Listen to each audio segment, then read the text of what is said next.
Hello everyone and welcome back to my YouTube channel. My name is Claudia, and if you haven't subscribed to my YouTube channel, please subscribe. It's free. And on today's video, we are diving into a sensitive but a very important topic: why Arabs are warning Jamaicans and Africans. There has been a rising concern, but some Arabs giving warning to Jamaicans and Africans about potential challenges, cultural tensions, and even geopolitical issues. But why? So let's get into it. And before I start, kindly subscribe. So, over the past few years, several leaders and influential voices from the Arab world have issued a warning directed to both Jamaicans and Africans. And these warnings covers various aspects, everything from economic dependencies, potential political instability, to social challenges as Arab influence in Africa and Caribbean grows. But what exactly are the warnings?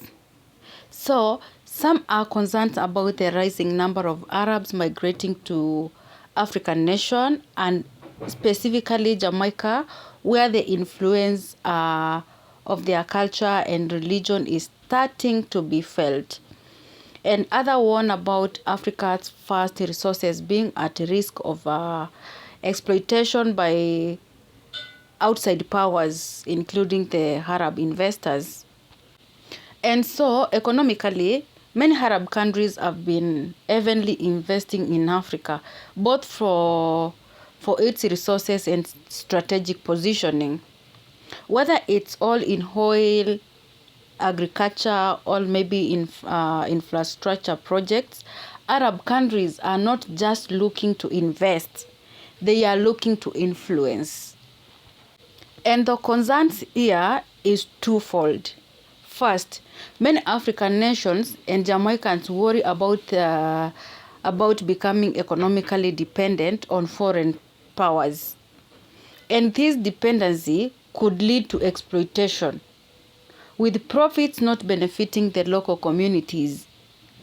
And another thing, there is the growing fear that these investments could lead to a shift in political power, with Arab interest starting to outweigh local priorities. And culturally, the Arab world has a long history of interaction with Africa. The Arab slave trade, historical trade routes, and also the religious ties have shaped both the continents. But now, these increased migrations and cultural exchange, there is a growing concern that local traditions and identities might be overshadowed. And in Jamaica, for example, Arabs are beginning to settle and establish communities. Some Jamaicans are wary about how these will impact their culture, especially with the religion being a central part of the community. Islam, for instance, has been spreading more widely in parts of Jamaica, and with it, cultural practices that could challenge Jamaican norms. And similarly, in Africa, countries like Egypt, South Sudan, all Sudan in general, and other countries have had Arab influences from centuries. But as more Arabs invest in African nation, there are rising tensions about the cultural dominance and economic control. Some Africans worry that Arab nations are wholly interested in taking advantage of their resources without fully respecting the local cultures.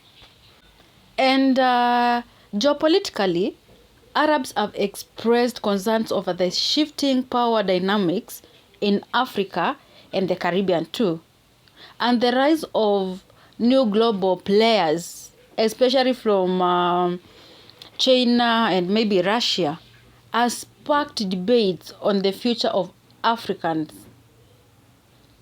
And as more Arabs get involved in business and politics on the continent, there are warnings that the true interests of African nations and Jamaica might get lost in the scramble for power and maybe the profits.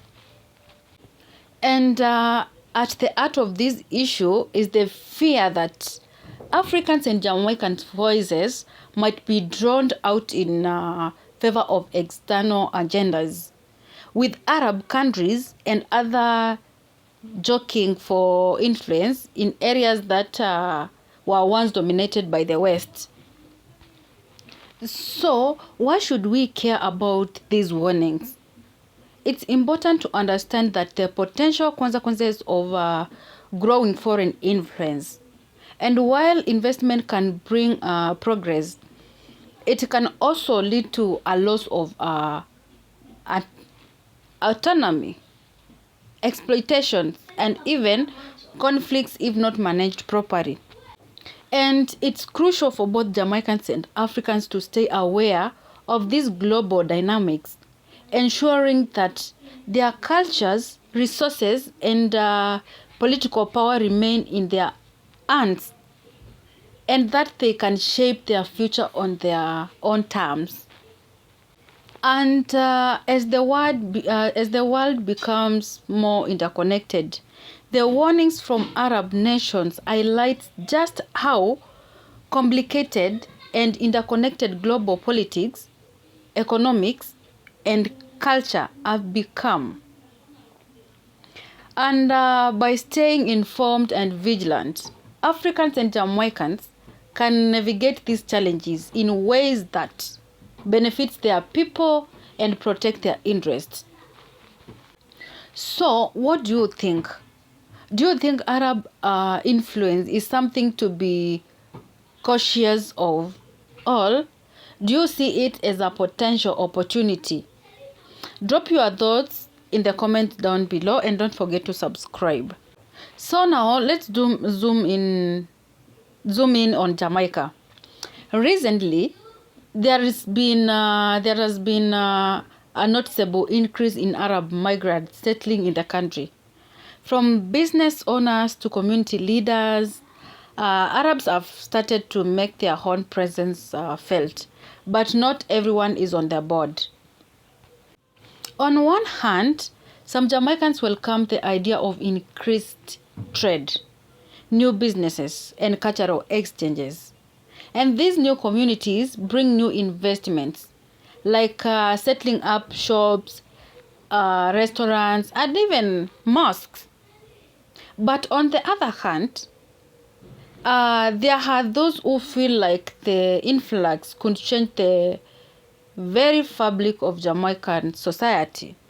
And here, the question arises, will Jamaicans be able to preserve their own, all their unique identity and cultural practices while integrating new ideas? Some fear that Jamaicans might lose their voice in the face of growing foreign influence, particularly as Arab businesses become more prominent in key sectors. And also, before I forget, let's now shift focus to the African continent. With many Arab nations increasing their investments in African infrastructure, agriculture, and mining, the potential for both positive and negative outcomes is high. On one hand, these investments have created jobs and improved infrastructure in places like the Horn of Africa and North Africa. But there is a flip side. Some Africans fear that these investments come with strings attached. And my question is, will the profits from these industries stay within Africa, or will they be siphoned off to benefit foreign investors, particularly those from Arab nations? And there is also the issue of political influence. Arab nations have long had ties with African governments, but as their investments grows, will they gain more control over local political decisions? Will African leaders be able to navigate this complex relationship without compromising their nations? And also, cultural tensions are another major aspect of this conversation. As Arabs continue to establish their communities, cultural practices like Islamic traditions, clothing, and also customs are slowly making their way into African and Jamaican societies. While some see this as an opportunity for cultural enrichment, and others fear that it could lead to the erosion of their own cultural values.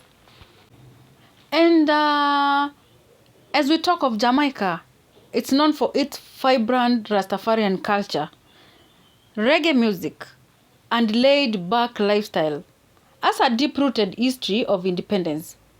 Similarly, Africa, with its diversity of tribes and traditions, hold its own cultural identity dear.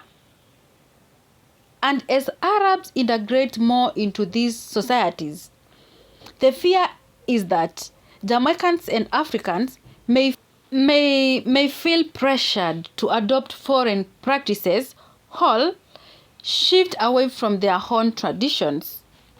So, how do Jamaicans and Africans navigate these complex dynamics? The answer lies in balance. Yes, foreign investments are crucial for economic growth, but they must be managed in a way that benefits local communities and also preserves cultural identities.